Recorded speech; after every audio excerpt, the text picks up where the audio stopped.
conceito base para a gente poder começar a nossa conversa. Se quiser, eu já posso dar o pontapé para falar um pouco sobre transformismo e evolucionismo. Por favor. Ótimo. Gente, vamos lá pensando. Primeiro, o sistema Nature. Nós estamos falando em Europa, né? Século XVII, século XVIII. O pensamento e a construção da justificativa das ciências, ele ainda está muito ligado a justificativas teológicas. Por quê? Porque a própria ciência ela foi criada, de uma certa maneira, dentro das igrejas, vamos assim dizer. As universidades eram mantidas, muitas das vezes, por igrejas. Só que, gradativamente, começou a existir instituições e associações que possibilitaram um diálogo cada vez mais aberto, no qual a posição clérica foi se reduzindo gradativamente, né? Nesse ponto, então, explicações como já era tido como verdades dadas, por exemplo, o mundo foi criado conforme a narrativa bíblica, e isso corrobora uma filosofia de história natural, por exemplo, dentro de uma perspectiva de Aristóteles, que era uma perspectiva adotada na Idade Média, né? Que já era fixista. Aí encontra uma doutrina cristã e as duas coincidem com as mesmas coisas, então aderem. Então, criam um formato consistente, firme, né? E uma das obras que, vamos dizer assim, mais conseguiu expressar isso é a Teologia Natural do William Perry, né? Ele é o famoso autor do relojoeiro, né? Do designer, que colocava, né? Olha, é impossível você achar um relógio na praia e dizer que ele veio do acaso. Não. Quem acha um relógio na praia sabe que aquilo dali foi construído. Aquilo dali foi projetado e foi construído. Assim também as grandes maravilhas da natureza. Não dá para dizer que elas foram vindas de obras do acaso, mas elas foram criadas por um grande design. Esse argumento, ele de uma certa maneira, ganhou guarida no pensamento intelectual no mainstream. E nesse caso, William Perry, ele é do Reino Unido, Inglaterra, né? Foi uma obra muito comum. Inclusive, o próprio Darwin, né? Ele era um desses leitores, né? Colocando esse pensamento que não havia pergunta para a maior parte da população, porque a resposta já estava dada, ao mesmo tempo, nesse contexto, você tem coleções e você tem um contexto europeu que está passando, fervilhando com a Revolução Científica, e aqui eu faço um parêntese, saindo da história natural, biologia, ou para a física, vamos dizer assim, vamos para a filosofia natural, né? Século XVII para o XVIII, nós vamos ter a Principia Matemática de Newton. Newton ele vai fazer a descrição das famosas 3 leis de Newton e também da gravitação universal. Gente, essa obra foi impactante naquela época. Foi uma bomba, vamos dizer assim, no mundo intelectual.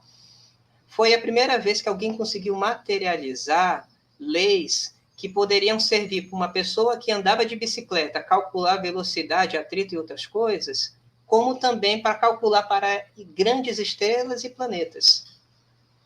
Nesse período, ele vai, vamos dizer assim, se concretizar dentro de um pensamento chamado mecanicismo. O mecanicismo é a ideia muito parecida com a metáfora do relógio. Tudo tem um mecanismo, tudo funciona, né?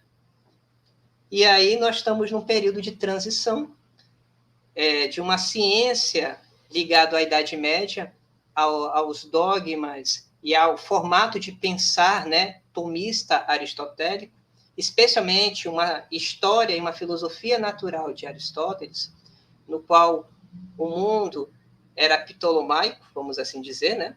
O mundo era, no caso, a Terra no centro e as esferas com os planetas girando em volta da Terra e com vamos dizer assim, a última esfera, as estrelas incrustadas e o primeiro motor, que era Deus. Então, era um mecanismo que explicava e que tudo era, vamos dizer assim, éter.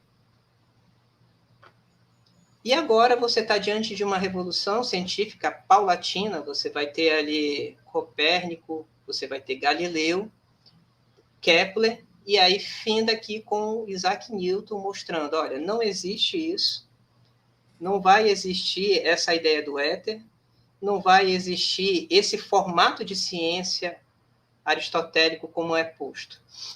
O que vai existir são massa, movimento, aceleração, e aí as três leis descrevem isso para qualquer parte, leis universalizantes. Então, o que Isaac Newton fez na física, todos queriam fazer em qualquer lugar. O mundo deixa de ser visto pelo motor primeiro, que seria Deus girando as orbes, para ser um mundo pelo qual o mecanismo que governa. E aí, nesse mecanismo que governa, o fixismo, que era a ideia para os seres naturais, ele, de uma certa maneira, começa a perder força.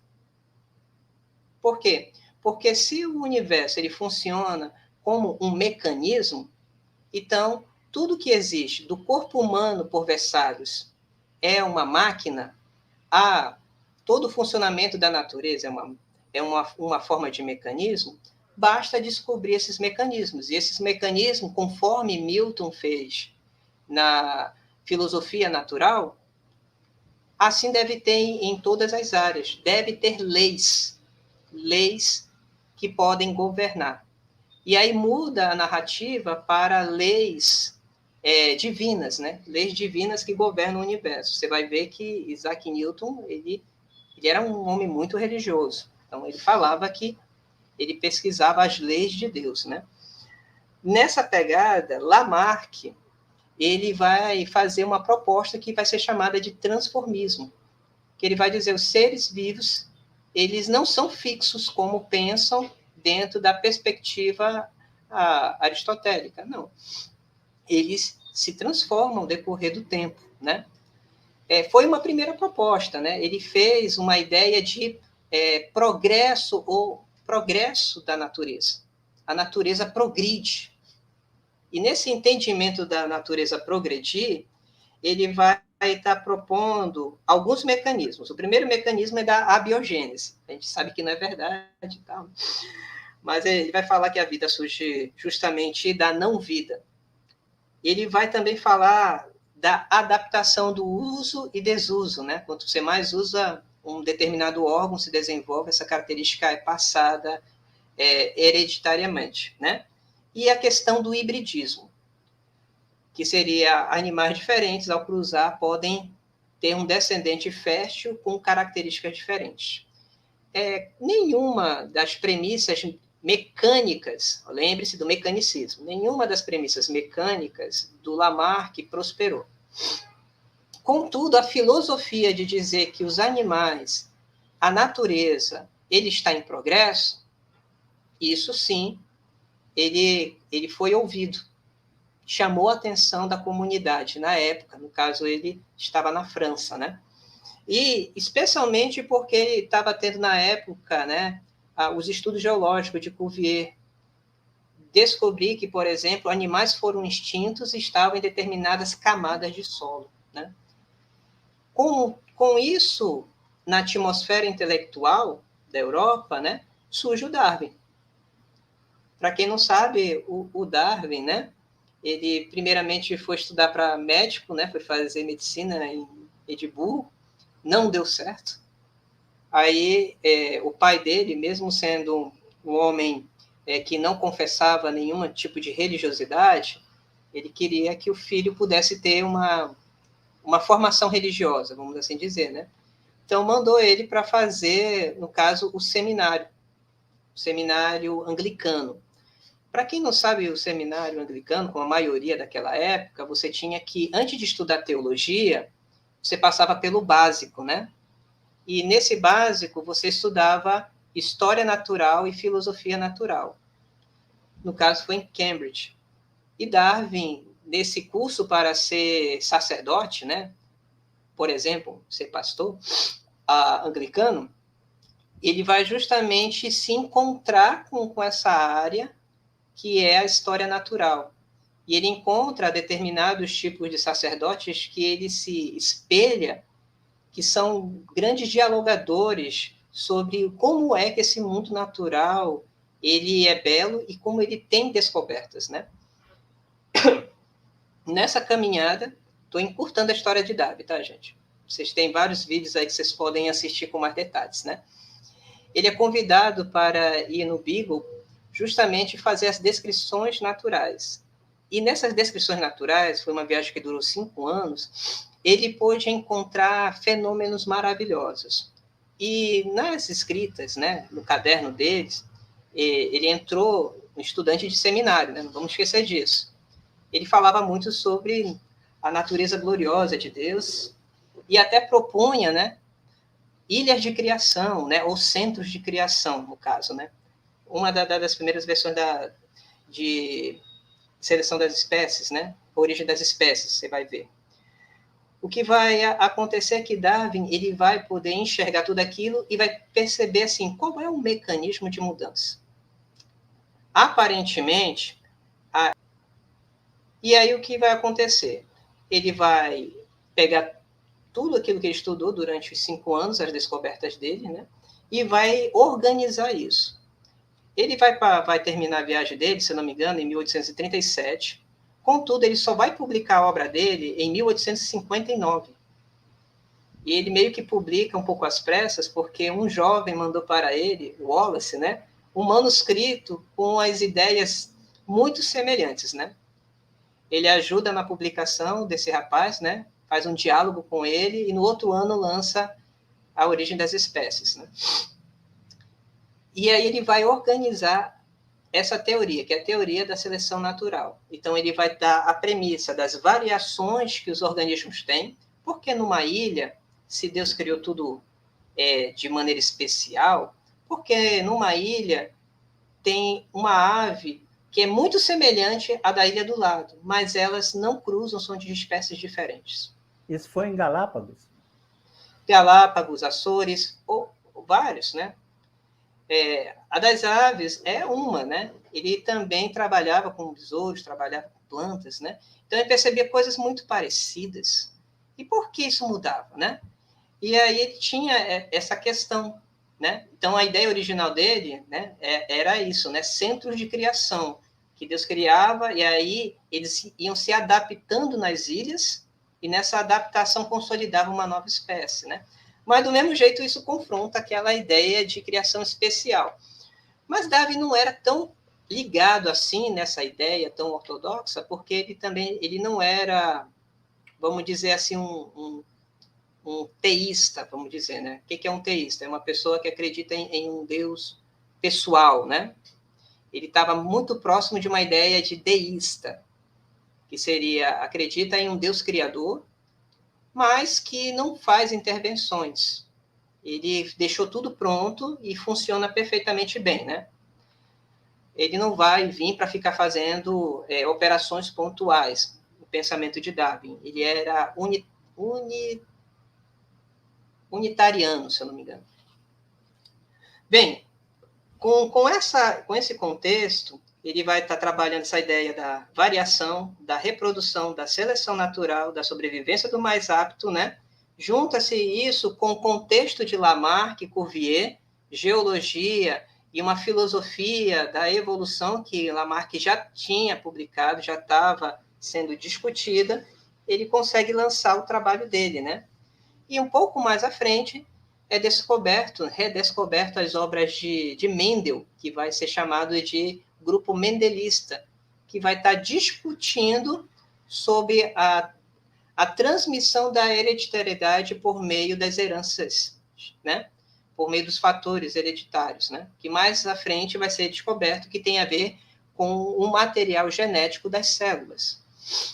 E aí, um pouco mais à frente, década de 20, 30 já do século 20, você já vai ter a teoria sintética da evolução, que vai unir, né, a questão da hereditariedade por meio de uma genética com bases mendelianas e, ao mesmo tempo, uma teoria da mudança dos animais por uma evolução biológica baseada na seleção natural. Você vai ter esse casamento, né?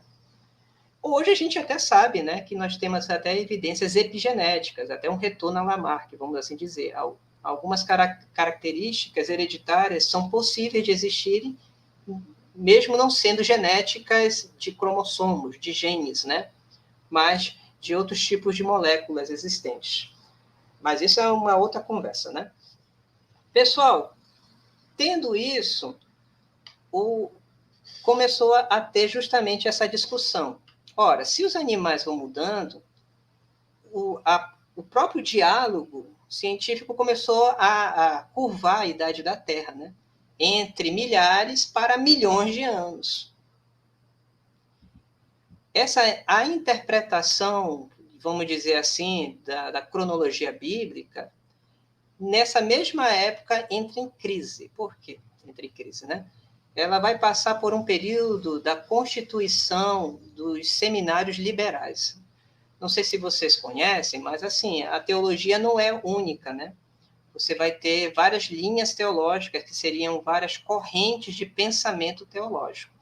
E no mundo inglês, como também em vários países da Europa, estava se passando um período da alta crítica bíblica, que seria uma disciplina que estudaria, no caso, os dogmas e o próprio estudo da Bíblia, não mais naquele contexto histórico-gramatical, e se baseando por uma certa tradição protestante. Ela já vai se basear no estudo histórico-crítico para poder se estudar as falhas que podem ocorrer na Bíblia. Então, enquanto estava se tendo essas descobertas na área da biologia, que nós chamaríamos de biologia, naquela época história natural, estava tendo grandes embates no contexto religioso a partir de uma teologia liberal que optou por uma concepção moderna de pensar assim, se a Bíblia tem um erro, então toda ela é errada, então vamos estudar ela como um livro comum. E uma contrapartida também moderna, que vai dizer assim, não, a Bíblia é toda certa, toda correta. Se não temos entendimento de como ela está explicando, o erro está no homem, não está nela. Mas o que acontece? Vai começar a ter vamos dizer assim, uma página no debate teológico entre liberais, por meio da alta crítica, trazendo críticas pesadas, e conservadores trabalhando dentro de uma lógica moderna, tentando defender, dentro de uma ideia de fundamentação ou fundamentalista, os seus dogmas principais, especialmente aqueles que são dados dentro de uma interpretação aceitável, né? Dentro do mundo protestante. Aí começa a ter os germes do que nós vamos chamar, um pouco mais na frente, de literarismo.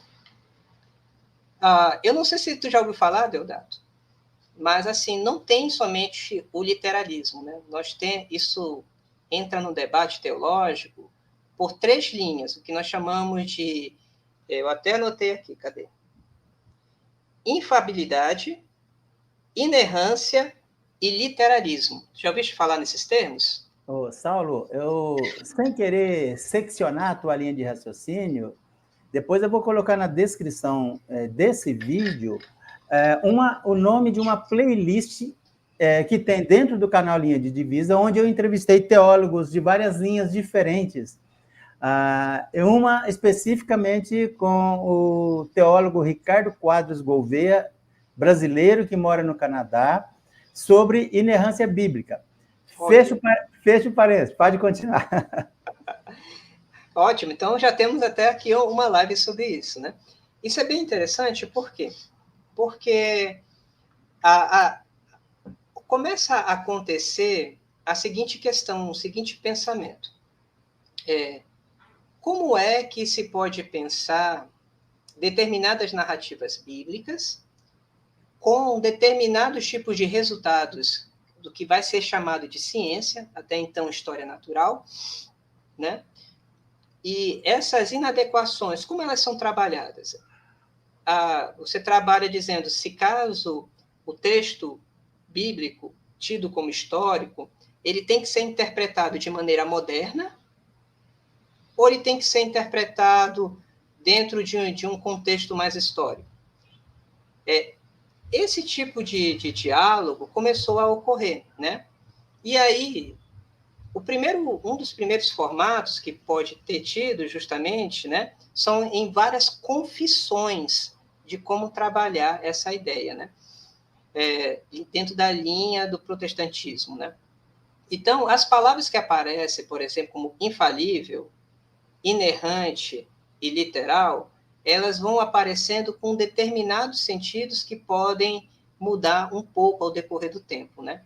O primeiro que aparece é o infalível, né? O infalível, ele tem um sentido que o texto bíblico ele não falha, né?